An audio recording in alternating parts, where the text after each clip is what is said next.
चला लवकर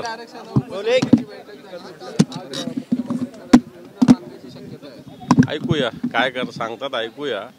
कारण ज्या पद्धतीनं मनोज जरांगेंना जाऊन मंत्रिमंडळातील काही सदस्य बोलतायत आणि त्यांचं वक्तव्य होतं त्याच्यावरून मला असं वाटत नाही की यांनी फार काही दिवे लावले असतील.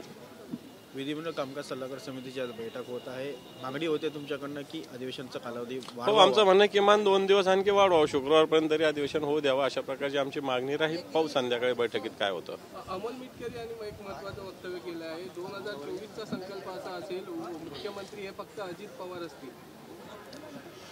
मला असं वाटतं अजितदादांनी काही इच्छा लपवून ठेवलेली नाहीये आणि त्यामुळे आताच्या घडीला कोणीही काही होऊ शकतं अशा प्रकारची स्थिती आहे. महायुतीमध्ये मतभेद आहे असं वाटतंय का तुम्हाला? आता मतभेद तर नक्कीच आहे ना. 3 तोंडाला 3 जण आहेच आहेत ना. वेगवेगळ्या विषयात ताबडतोब लक्षात येतं, सभागृहात लक्षात येतं, सभागृहाच्या बाहेर लक्षात येतं की तीन बाजूला 3 तोंड आहेतच. सर संघाचा आज बौद्धिक झालं, त्याच्यामध्ये भाजप आणि शिंदे गटाचे आमदार उपस्थित होते. यावेळी संघाने भूमिका मांडली की जातीय जनगणनेला त्यांनी विरोध केलेला आहे, त्यामुळे जातीय भेद पसरू शकतो. जातीय आरक्षण ठीक आहे पण जातीय जनगणना नको. आपली भूमिका काय यावर?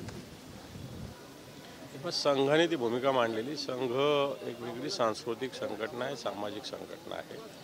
तिची भूमिका, राजकीय पक्षाची भूमिका वेगवेगळी असू शकते. त्यामुळे संघाच्या भूमिकेवर आम्ही भूमिका व्यक्त केलीच पाहिजे. आमची भूमिका जगजाहीर आहे. नाही, जातीय गणनेला तुमचा विरोध आहे की करावी? आमची भूमिका व्यक्त केलेली आहे ऑलरेडी या सगळ्या विषयाची.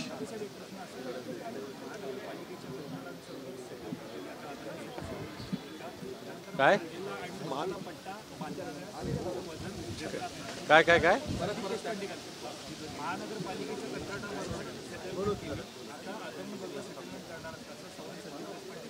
अच्छा, टोल माफीवर काय काय झालं जरा तुम्ही सांगावं. टोल बंद होणार होते, तुमचं आंदोलन काय झालं होतं, का थांबलं, जरा तुम्ही सांगावं, मग आमच्याशी बोलावं. महायुती सोडून द्यावं. संदीप देशपांडे काय घेऊन बसले तुम्ही? महायुतीचे बहुतेक वेळा ज्यावेळी अधिवेशन असतं त्यावेळी रेशीम बागमध्ये उपस्थिती लावतात. मुख्यमंत्री असतील, उपमुख्यमंत्री असतील. यावेळी मात्र मुख्यमंत्री एकनाथ शिंदे आणि उपमुख्यमंत्री अजित पवार या दोघांनीही त्या ठिकाणी जाणं टाळलेलं आहे.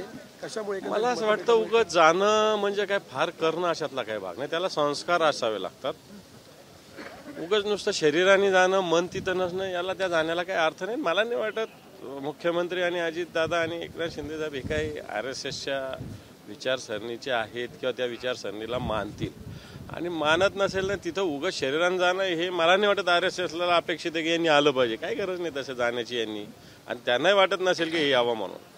चर्चा सध्या महावितरण संदर्भात सुरू आहे. महावितरणमध्ये घोटाळा झाल्याची बातमी समोर येते. तुमचं हो, महावितरणमध्ये मी एक तो प्रश्न उपस्थित केला आहे. 26,000 कोटी रुपयाचा एक मोठा विषय आहे वीज मीटर खरेदी संदर्भात. त्याच्या आधी हेच वीज मीटर खरेदी करण्यासाठी सुद्धा जवळपास 250 कोटी रुपये खर्च केले. एकदा 26,000 खर्च कोटी होतात, मग ते 230 का खर्च होतात. काही गोष्टीच्या बाहेर बाजारात 60 कोटीला आहे, त्यांची 230 कोटीला घेतलं जातं.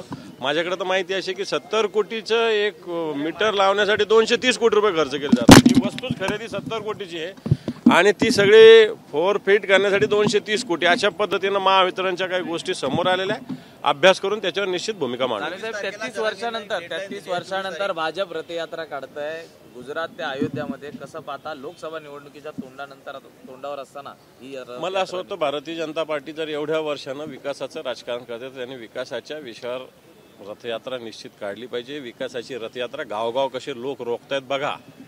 यांच्या ज्या योजना, फसव्या योजना, त्या गावगाव सांगत असताना किती प्रत्येक गावात या रथाला अडवलं जात आहे. कारण ह्या घोषणा याच्याविषयी आम्ही शिवसेनेनं तर उद्या चर्चा केलेल्याच आहे. पुन्हा एकदा आम्ही चर्चा घेणार या विषयावर की ज्या पद्धतीने हे रथ फिरतात. वाटतं या रथाला का अडवतात याचा विचार व्हावा आणि ह्या रथाला अडवतात म्हणून ही रथयात्रा काढली जाते असं माझं मत आहे. ABP माझा, उघडा डोळे बघा नीट.